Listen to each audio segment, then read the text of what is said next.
이렇게 적혀 있었어요. 뭐 대개 보면 뭐 저는 성실, 뭐 또 저희 때는 성실, 근면, 협동, 이게 이제 우리 급fun이었어요. 학교마다 이렇게 붙여놓잖아요. 교실에. 어느 교실에는 이렇게 붙여놨대요. 엄마가 보고 있다. 이 말은 뭐냐면 학교에서도 그 지긋지긋한 엄마가 학교에서도 보고 있어서 공부 잘하고 있는지 아이들하고 막 나쁜 짓 안 하는지 보고 있다는 거예요. 보고 있다는 거예요. 예. 뭐 감시라기보다는 부모가 아이를 포기하지 않는 사랑의 표현이라 아닌가 그런 생각이 들어요. 하나님도 그렇게 생각하는 경우가 있습니다. 야, 하나님이 나를 다 보고 있다. 하나님이 나의 모든 형편을 다 감시하고 감찰하고 막 이렇게 집중하여 본다라고 생각하는 분들이 있어요. 그런데 알고 보니 139편의 시인이었던 다윗이 비슷한 고백을 하는 것 같아요. 139편은 시편 150편 가운데서도 정말 아름답고 하나님과 나의 관계를 아름답게 묘사했다고 해서 유명한 랍비였던 에반 에스라라는 사람이 이 시편 139편의 시편의 왕관과 같은 시다라고 할 정도로 하나님과 우리가 얼마나 가깝고 하나님을 얼마나 사랑하고 우리가 그분에게 어떤 존재인가를 드러내는 귀한 시라고 말할 수 있습니다. 자, 이제 1절을 읽겠습니다. 하나님이 우리를 도대체 어떻게 아시느냐? 시작. 여호와여, 주께서 나를 살펴보셨으므로 나를 아시나이다. 아시나이다. 여러분 같이 이제 오늘 설교는 쭉 읽으면서 24절까지 읽으면서 제가 약간의 설명과 함께 설교가 진행될 것 같아요. 하나님께서 우리를 살펴보시고 나를 아신다. 여러분 앞으로 읽겠습니다만 시편 139편에 너를 안다, 우리를 본다, 보다 안다라는 이 표현이 7번이나 거듭되고 있어요. 1절부터 시작해서. 여러분 7번, 7은 히브리 민족에게 있어서 완전수를 의미합니다. 의도적으로 다윗이 이 시를 쓰면서 하나님이 나를 알고 계신다, 이 안다라는 단어를 7번 쓴 것은 하나님이 완전히 나를 아신다는, 나의 머리털부터 나의 발가락까지 완전히 아신다, 완벽하게 내 삶을 아신다고 하나님과의 자신의 관계를 설명하고 있습니다. 그리고 또 여기에서 안다라는 것은 우리가 흔히 많이 들었던 야다라는 히브리 말로 그냥 어떤 정보를 아는 정도가 아니라 깊은 친밀함의 관계를 말할 때 안다라고 한다는 것입니다. 비교해 볼까요? 문재인 대통령을 제가 압니다. 우리나라 대통령이니까. 저는 김종근 장로님을 압니다. 왜냐하면 이분이 우리 교회 장로님이시니까. 똑같이 안다라고 단어를 쓰지만 그 안다 안에는 의미가 다른 거죠. 그분은 저하고 멀리서 한번 본 적은 있어요. 그러나 장로님하고 저는 매주일뿐만 아니라 수시로 보고 장로님이 어떤 마음이 있을까, 얼마나 아플까, 얼마나 행복할까, 그 아이들이 어떻게 지낼까. 장로님은 적어도 저는 장로님을 좀 아는 사람입니다. 친밀한 관계 안에 들어갈 때. 오늘 이 본문에서 말하는 하나님이 나를 아신다는 것은 내 이름 석자를 안다, 내가 어디 있는가 안다, 이 정도가 아니라 내가 지금 어떤 상황에 있는지, 어떤 어려움에 있는지, 어떤 고통 가운데 있는지, 내 습관이 뭔지, 내 버릇이 뭔지, 내가 지금 어떤 고민에 괴로워하는지, 내 마음을 속속히 경험적으로 친밀하여 경험적으로 시간을 보내면서 함께 동행하면서 경험적으로 아는 그 단어 야다를 지금 7번 쓰고 있다는 사실입니다. 하나님은 우리에 관해서 다윗처럼 우리를 알되 그냥 앞으로 천국 올 사람 누구 한 사람 또는 큰섭교회 교인 한 사람 이 정도가 아니라 우리의 속속들이 우리의 아픔과 눈물과 고통과 우리의 삶의 모든 문제를 깊이 들여다보시고 아시는 하나님이심을 믿으시길 주의 이름으로 축원합니다. 여기서부터 신앙이 시작되는 거예요. 여러분 신앙은 예수 믿는 거는 그냥 예수님이 우리 죄를 위하여 사하여 주셨다, 그래서 내가 그분을 영접함으로 내가 구원 얻었다, 이렇게 간단히 설명하지만 그 설명보다 더 깊은 의미는 하나님이 나를 알고 계시고 나의 모든 환경과 나의 아픔과 눈물과 내 사정과 우리 자녀들의 문제와 내가 지금 고민하고 밤잠을 못 자며 괴로워하는 이 모든 것들을 함께 고민하고 함께 염려하고 같은 마음으로 나와 함께 동행하신다. 이것을 받아들이고 이것을 실제로 붙드는 게 믿음인 것입니다. 아멘. 다윗은 그 고백으로 하나님의 관계를 설정합니다. 하나님과 나는 아는 사이다.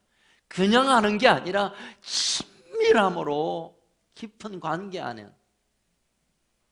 자, 2절 다시 읽겠습니다. 2절 시작. 주께서 내가 안고 일어섬을 아시고 멀리서도 나의 생각을 밝혀 아시고.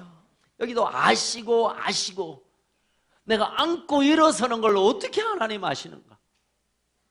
하나님이 멀리서도 내가 무슨 생각을 하고 있는지도 하나님 아신다는 거예요. 생각해 보세요. 내가 무슨 일을 하든지 하나님 알고 계시고 내가 무슨 생각을 하고. 3절 읽겠습니다. 시작.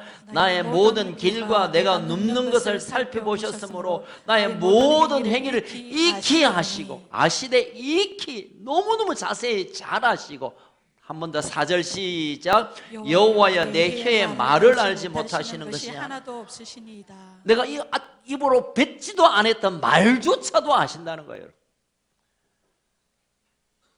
이러면 4절까지만 읽어도 하나님이 나에 대해 얼마나 깊은 관심으로 집중하고 있는가를 다윗은 고백하고 있습니다. 그리고 동시에 하나님과의 관계 안에 있는 믿음으로 살아가는 우리들의 관계도 동일하게 말씀하는 것입니다. 자, 여러분, 이렇게 되면 하나님이 내가 안고 일어서는 거, 생각하는 거, 내가 지금 무슨 말을 하려고 하는 거, 내가 어떤 환경에 있든지 내가 무슨 행위를 하고 무슨 행동을 하고 어디를 가고 무슨 생각을 하는 걸 다 아신다면 일단 그렇게 내 모든 걸 아시는 하나님이시라면 우리가 처음 갖는 그 하나님 앞에 우리의 처음 생기는 감정이 뭐겠습니까? 저는 두려움 같아요. 두려움. 한때 제가 좀 영빨이 있을 때 박영덕 집사님이 내 얼굴을 안 보고 막 도망 다녔어요. 기억나시나요? 제가 한번 영빨이 막 충만하고 막 이럴 때 박영덕 집사님이 막 도망 다닌다는 소망을 들었습니다. 왜냐하면 목사님 앞에 가면 다 들킨다고. 그런 적이 있어요. 기억나시죠? 본인은 기억 안 나실지 모르겠지만 저는 그럴 것 같아요. 하나님이 내 모든 걸 아시며 내가 좀 이렇게 숨거나 피하고 싶어요. 왜냐하면 하나님께 들키면 안 되잖아. 내가 막 욕하고 싶은데 욕을 하나님 이미 듣고 계시고 참 나쁜 생각하고 막 안 좋은 생각하는 거 하나님 다 알고 계시고 내가 어디 있든지 막 하나님 다 보시고 아시고 막 하나님 손바닥 위에 내가 있다고 한다면 난 좀 숨고 싶어. 자, 그럼 여기서 투표하겠습니다. 숨고 싶고 피하고 싶다는 사람은 1번 괜찮다, 그래 하나님 한번 보십시오 하고 자신을 딱 깔 수 있는 사람이 2번. 1번 우리 편 2번 어이구, 예. 수찬이 어디 갔노? 수찬이가 1번 같아. 예. 우가 니도 1번이가 뻔뻔스럽게는 말이야. 농담입니다. 이해하시고요. 저는 일단 좀 부끄럽고 죄송하고 또는 좀 막 피하고 싶고 그렇잖아요. 다윗도 그런 마음이 들었던 것 같아. 하나님 이걸 다 하신다면 내가 도대체 하나님 앞에 어떻게 내가 고개를 들고 살 것인가. 그래서 그가 고백하는 고백이 있습니다. 5절 시작. 주께서 내 앞뒤를 둘러싸시고 내게 안수하셨나이다. 4절까지는 좀 염려하고 걱정하고 그가 써내려가고 있습니다. 하나님 나를 다 아시는데 내가 웃자면 좋겠나.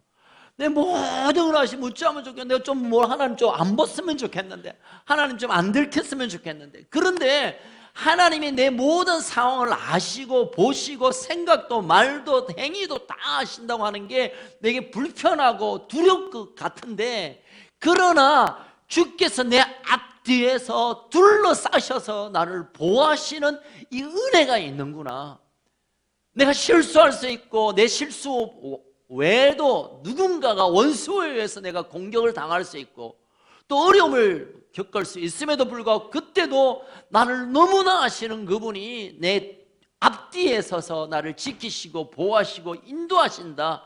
그리고 그가 안수하신다. 안수는 몇 가지 의미가 있습니다. 능력을 전이하는, 또는 사랑의 표현, 또 머리에 손을 넣는 것은 그 권위를 옮기는, 하나님이 할 수 있는 모든 것을 내게 옮겨주시는 이 일을 그분이 나를 아시게 하셨다.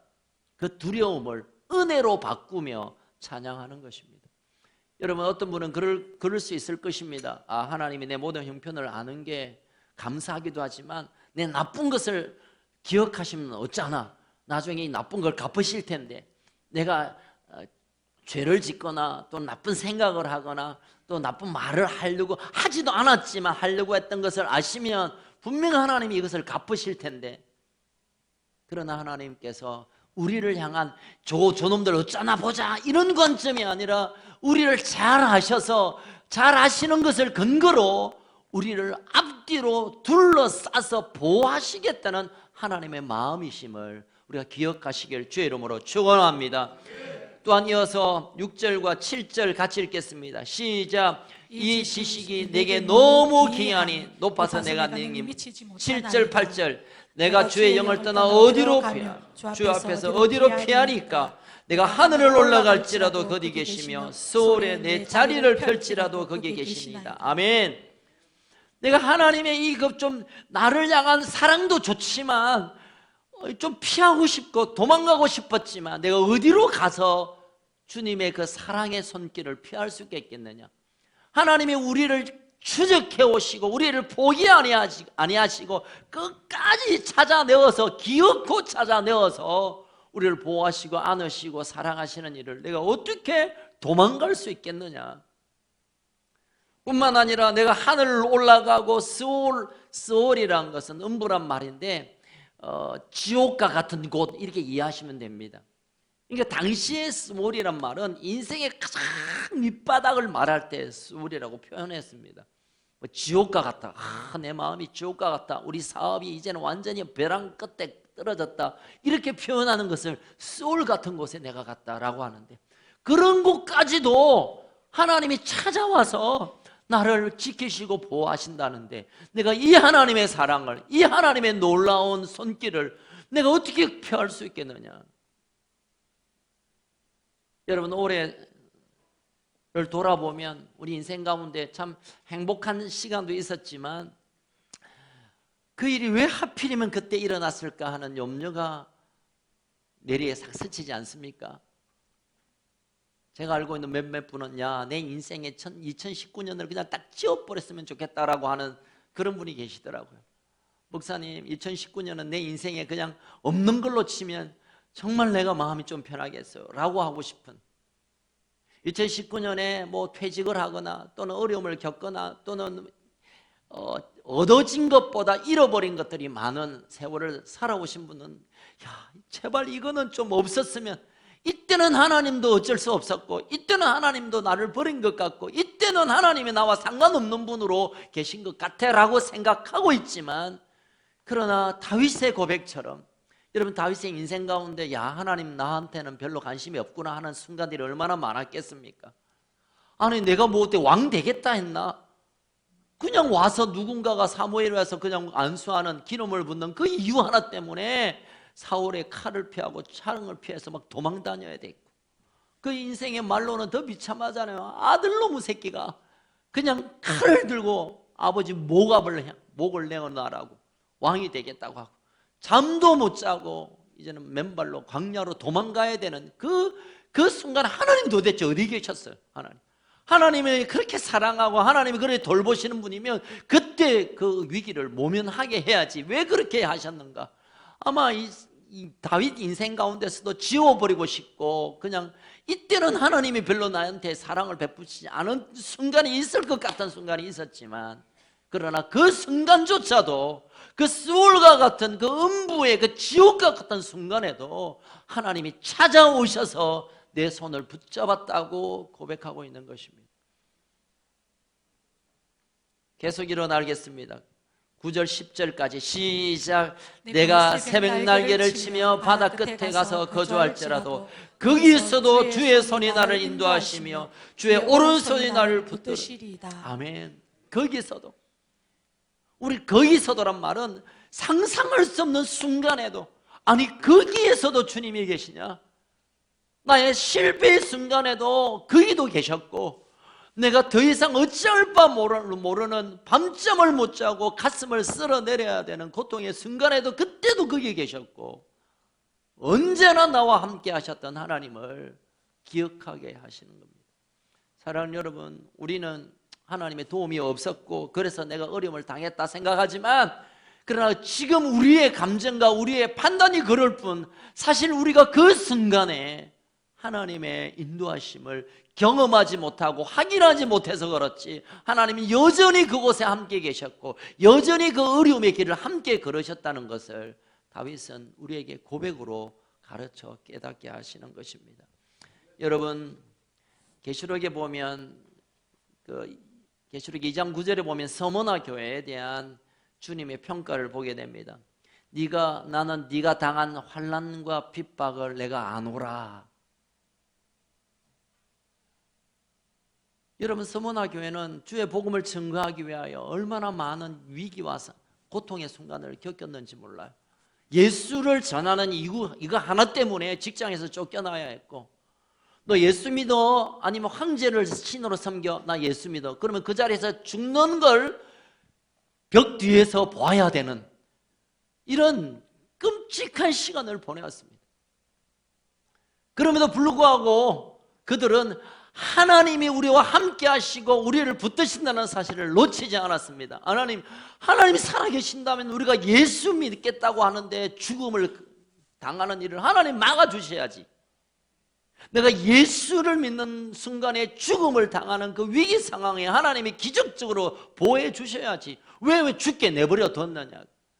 그러나 그들은 그럼에도 불구하고 하나님을 신실히 복음 앞에 인생을 걸고 살았습니다. 그래서 주님이 오셔서 너는 너의 핍박과 환난을 내가 알고 있다. 하나님 못 보셔, 하나님 모르셔, 하나님은 내가 관심 없는 거 아니라 보고 있었다는 거예요. 보고 있었다는 거예요. 하나님 알고 계셨다는 거예요. 주님이 알고 계셨다는 것입니다. 비슷한 시기에 4대 교회를 향한 주님의 마음이 있습니다. 너는 살았다는 이름은 있지만 실상은 죽은 자로다. 4대 교회가 큰 교회였습니다. 사람들이 많이 모였고 재정도 넉넉했습니다. 그래서 남들 보기에 부흥하는 교회로 이미 인정받은 교회였습니다. 스스로는 우리 교회가 참 좋은 교회고 우리 교회가 부흥하는 교회고 우리 교회 사람도 많고 돈도 많고 우리 교회가 참 좋은 교회라고 생각했지만, 주님 오셔서 말했습니다. 넌 살았다는 이름은 있지만 실상은 죽은 자다. 다시 말하면 주님이 보는 관점은 우리 눈으로 보고 손으로 세는 것으로 예수님 보시는 관점이 아니라는 거예요. 이 교회는 이미 죽은 교회예요, 여러분. 교회당은 크고 사람들은 모여있지만 예수님 보실 때는 죽었다는 것은 교회로 인정하지 않겠다는 거예요. 그런데도 그런 교회를 향하여 예수님이 편지를 보냈었어요. 다시 말하면 죽었지만, 소망이 없지만, 더 이상 기대할 수 없는 그들이었지만 주님은 편지를 보냈다는 것은 다시 한번 살려내기 위해서, 다시 한번 살아있는 하나님의 뜨거운 사랑이 흐르는 하나님의 복음의 역사 가운데 서는 것을 기대함으로 포기하지 않는 주님의 사랑이 그 죽었던 4대 교회를 향하여 편지를 보내게 하신 것입니다. 사랑하는 성도 여러분, 기억하실 일이 있습니다. 내가 이 땅에 살아가는 순간순간 주님이 나를 보시고 아시고 언젠가는 평가하실 텐데, 사람들의 관점에서, 세상적인 그 어떤 기준에서 여러분을 평가하지 마세요. 올해는 내가 돈을 못 벌어서, 나는 뭐 큰 자리 못해서, 나는 몸이 좀 아파, 나 아이들은 좀 엉망이야, 난 누가 봐도 나는 별로 뭐 인정받지 못해. 여러분, 그 사단의 관점에서 벗어나시기 바랍니다. 예전에 난 잘 나갔는데 지금 좀 잘 못 나가, 돈이 부족해, 몸이 좀 아파, 그것으로 우리의 인생의 가치를 평가하지 마세요. 하나님은 우리에게 오셔서 그렇게 말씀합니다. 내가 너를 알고 있고 내가 너를 존귀하게 여기고 내가 너를 귀하게 여기는데 누가 너에 대해서 평가할 수 있느냐. 여러분, 예수를 믿는 가장 큰 복이 있다고 한다면 그것은 주님이 우리 안에 거하시는 겁니다. 주님이 우리 안에 거하시는 것. 주님이 우리 안에 거하시는 것. 그리고 주님이 우리에게 주신 위대한 약속은 우리와 거하신 그분이 영원히 떠나지 아니하시고 함께 하시겠다는 겁니다. 아멘. 이것이 떠나지 않는다는 게 예수님이 내 안에서 막 너 왜 나쁜 짓 해? 너 왜 죄를 지어? 너 왜 불순종해? 너 왜 그렇게 우리의 잘못을 지적하고 괴롭게 하는 것보다 우리의 약함 가운데 우리를 세우기 위하여 오셨기에 이것이 복이 되고 이것이 우리 신앙을 붙드는 마지막 힘이 되는 것입니다. 여러분, 자신의 처지가 너무 힘들고 자신을 바라보고는 하나님의 눈이 사람의 눈보다 더 가치가 있음에도 불구하고 여전히 나를 내가 평가하는 기준을 세상적인 것으로 자꾸 우리가 취하게 됩니다. 다윗도 그런 환경에서 이런 고백을 하고 있음을 봅니다. 우리 17절 좀 넘겨서 17절 18절 읽겠습니다. 17절 18절 시작. 하나님이여 주의 생각이 어찌 내게 그리 보배로운지요 그 수가 어찌 그리 많은지요 내가 세려고 할지라도 그 수가 모래보다 많도소이다. 내가 깰 때도 여전히 주와 함께. 아멘 아멘. 하나님이 나를 보는 이 관점으로 내 인생을 평가하겠다고 결정한 겁니다. 하나님이 적어도 나를 어떻게 생각하느냐 여기에 내 인생을 걸고 살겠다고 다윗이 고백하는 것입니다. 여러분, 그러나 이스라엘 백성들은 하나님이 나를 어떻게 보시는가의 관점보다 세상이 우리를 어떻게 보고 내 형편이 나를 평가한다고 생각했기에 하나님에게 불신앙과 하나님을 원망함으로 서게 되었습니다. 이사야 49장 14절에서 16절을 보면 그들이 이렇게 하나님께 자신을 평가했습니다. 시작. 오직 시온에 이르길 여호와께서 나를 버리시며 주께서 나를 잊으셔서 하거니와 여인이 어찌 그 젖먹는 자식을 잊겠으며 자기 태에서 난 아들을 긍휼히 여기지 않겠느냐. 그들이 혹시 잊을지라도 나는 너를 잊지 않을 것이라. 16절 내가 나를 내 손바닥에 새겼고 너의 성벽에 항상 내 앞에 있나니. 14절에 이스라엘 백성들은 늘 생각했습니다. 우리를 버렸다. 우리를 버리지 않고서 우리를 잊어버리지 않고서 우리를 어떻게 포로로 살 수 있게 하느냐. 하나님 살아계시면 그러면 안 되지. 하나님 축복의 하나님인데 올해 우리의 사업 잘 되게 해야지. 내가 원하는 대로 다 적정히 이루어줘야지. 그렇지 않다니까. 그건 하나님 나를 잊은 거지 뭐. 하나님이 능력이 없거나 나를 버렸거나 그런 거지 뭐. 여러분 충분히 이렇게 생각할 수 있잖아요. 내 꼬라지를 보니까 내가 무슨 축복의 통로, 나는 그냥 인생 그냥 하나님께 던져진 존재 같다라고 볼 수 있어요. 그러나 이사야가 하나님의 심장을 가지고 그들을 외칩니다. 야, 자기 모태에서 태어난 아이를 잊어먹는 부모가 어딨냐. 혹시 그럴 수도 있지만 하나님은 그렇지 않다. 하나님 그렇지 않다. 16절에 보니까 너의 이름을 내 손바닥에 새겨서. 여러분 손바닥에 새기는 건 뭘까요? 손바닥에 새긴다. 늘 내 눈앞에 그 이름을 보겠다는 거예요. 하나님께서 우리의 이름을 그의 손바닥에 새겼다는 것은 가장 가까이서 가장 좋은 거리에서 가장 분명하게 우리를 기억하고 늘 들여다보고 늘 살피겠다는 그런 표현이 손바닥에 새긴다는 거예요. 적어도 여러분의 이름이, 저의 이름이 하나님의 손바닥에 새겨져서 지금도 들여다보시며 우리를 기억하시고 우리를 살피시는 하나님이심을 믿으시길 주의 이름으로 축원합니다. 주님이 왜 늘 우리와 함께 하실까요? 도대체 우리가 뭘 하고 손바닥에, 그분의 손바닥에 새겨서 우리를 날마다 묵상하고 날마다 들여다보실까요? 내가 너를 만들어서, 내가 너를 창조해서, 내가 너를 그렇게 귀하게 여겨 제발 이 생각을 좀 하며 살아 라는 아버지의 마음을 우리에게 표현할 때 내가 네 이름을 손바닥에 새겼다라고 표현하고 있다는 것입니다. 여러분 혹시 우리 가운데 희망이 보이지 않고 연말이 되었는데 한 해를 돌아보니까 내게 플러스보다 마이너스가 더 많은 것 같고 잘된 일보다 안 좋은 일이 더 많은 것 같고 2018년보다 더 나아진 것보다 더 후퇴된 것 같고 아무리 돌아봐도 우리에게 그렇게 될 아름다운 열매가 없다면 오늘 우리가 이 다윗의 고백을 다시 들어보아야 할 필요가 있습니다. 그럼에도 불구하고 내 눈에는 그렇게 보이지 않고 내 계산법으로는 마이너스인 것 같고 내 형편으로는 더 나아지지 않은 것 같지만 하나님의 사랑은, 하나님의 우리를 향한 관심은 더 깊어지고 더 커지고 더 놀랍다는 사실을 믿으시길 주의 이름으로 축원합니다. 한 2년 전에 제가 요한계시록을 강의하려고 지금 아직도 준비를 하고 있는데, 준비하면서 시작하면서 1장에서 제가 공부하면서 크게 감동받은 기억이 있습니다. 밤모섬에 갇혀 있는 이제 80세 노년이 된 이 요한이 하나님으로부터 받은 말씀을 앞으로 장차 어떻게 하실 것에 대한 말씀을 기록한 것이 요한계시록이잖아요. 예전에 제가 밤모섬에 가서 요한의 동굴, 요한이 계시록을 썼다는, 계시를 받아 썼다는 그 동굴에 한번 찾아가 본 적이 있어요. 거기서 너무너무 제가 충격적인 성령의 이 방문을 받고 다른 일정을 못하고 하루 종일 거기에 머문 기억이 납니다. 여러분, 요한의 입장에 서서는 가슴이 막 녹아지려는 상황이에요. 왜냐하면 예수님의 제자들은 다 죽었고, 죽어도 순교 제물로 막 십자가에 거꾸로 죽고 목에 막 톱이 목 썰려 죽고 막 비참한 죽음을 갖고 마지막 남은 자가 자신 혼자예요. 그리고 그 제자들의 제자, 속사도라고 그러는데 그들도 막 순교의 예물이 되고 막 끔찍한 위기 상황입니다.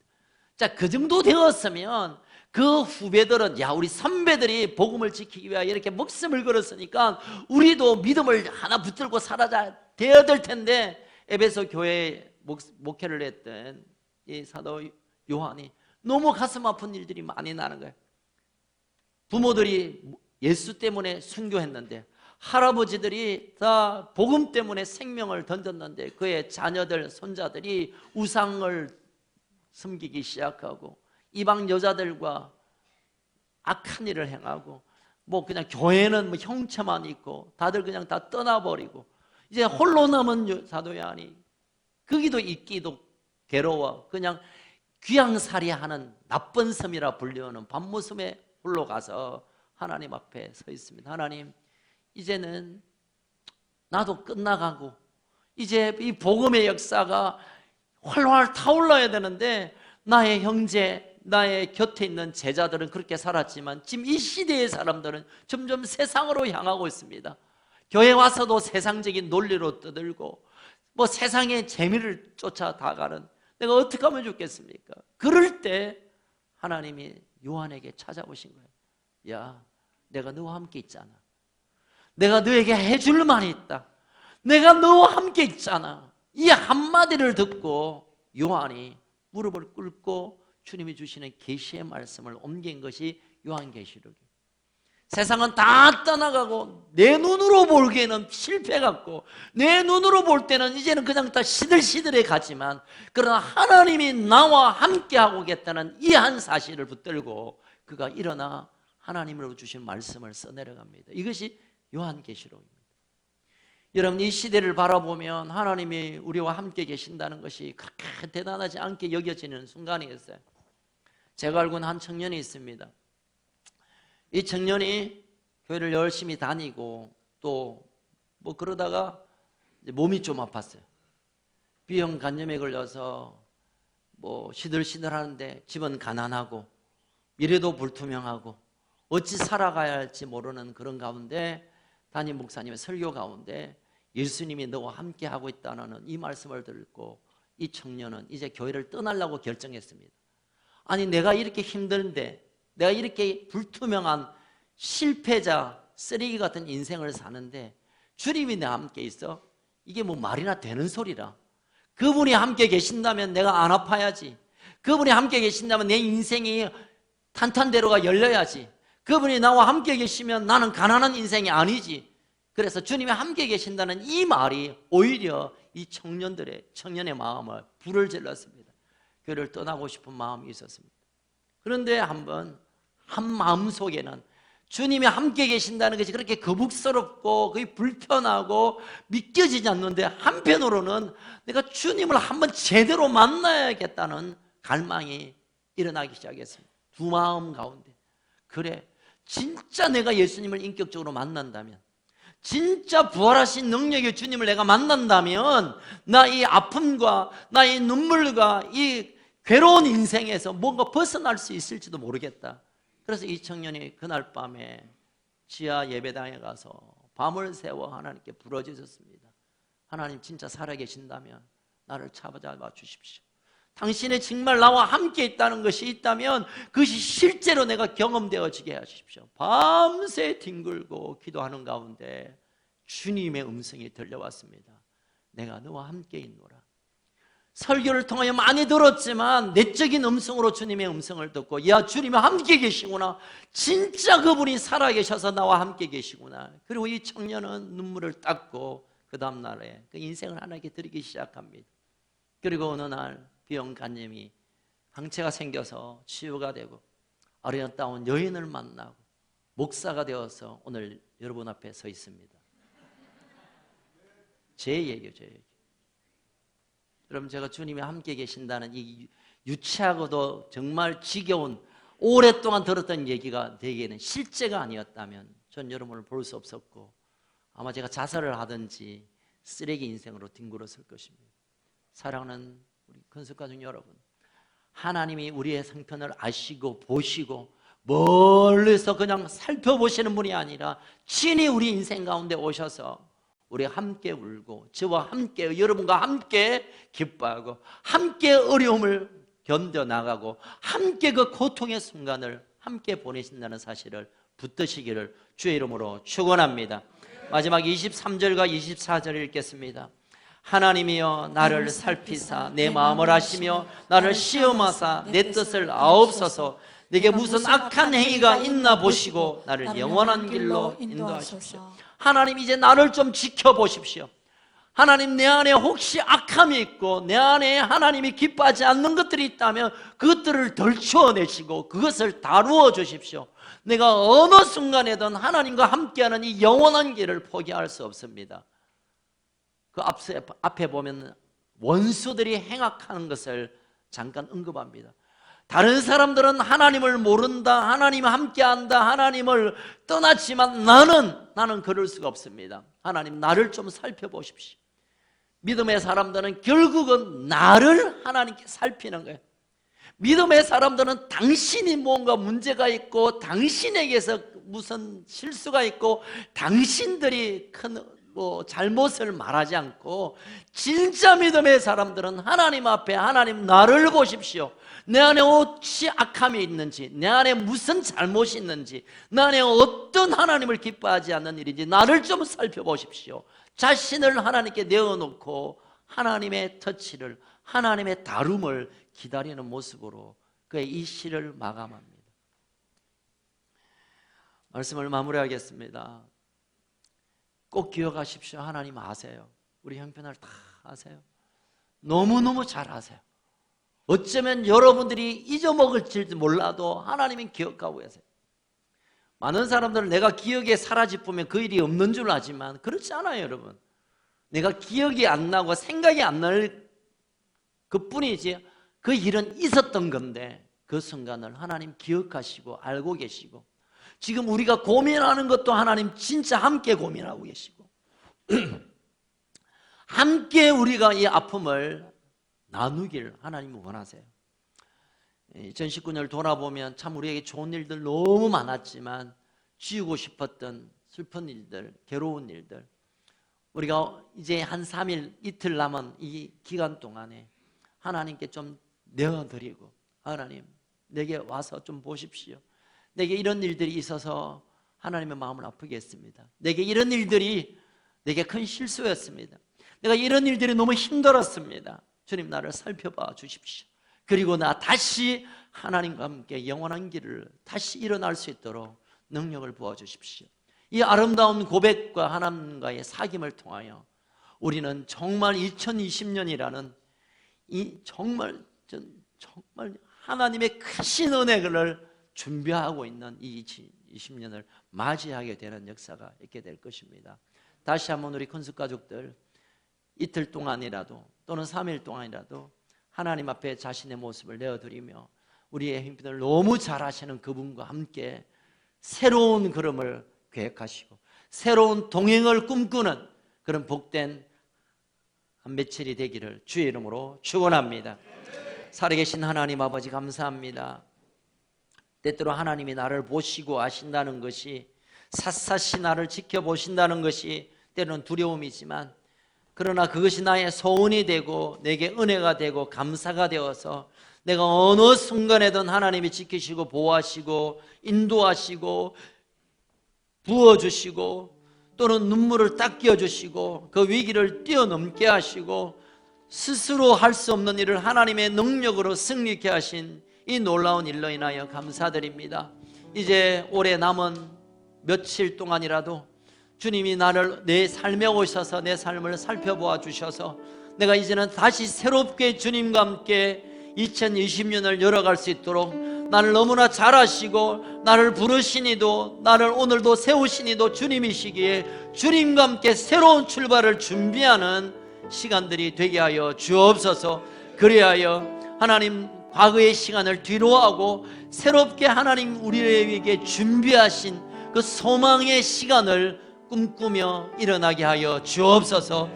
하나님 오늘 우리의 결단과 우리의 고백을 들으시고 하나님 친히 오셔서 우리 삶 가운데 행하실 일을 남김없이 행하여 주시옵소서. 예수님 이름으로 기도하옵나이다. 아멘. 우리 함께 일어나서 우리의 고백으로 이 찬양을 드리겠습니다.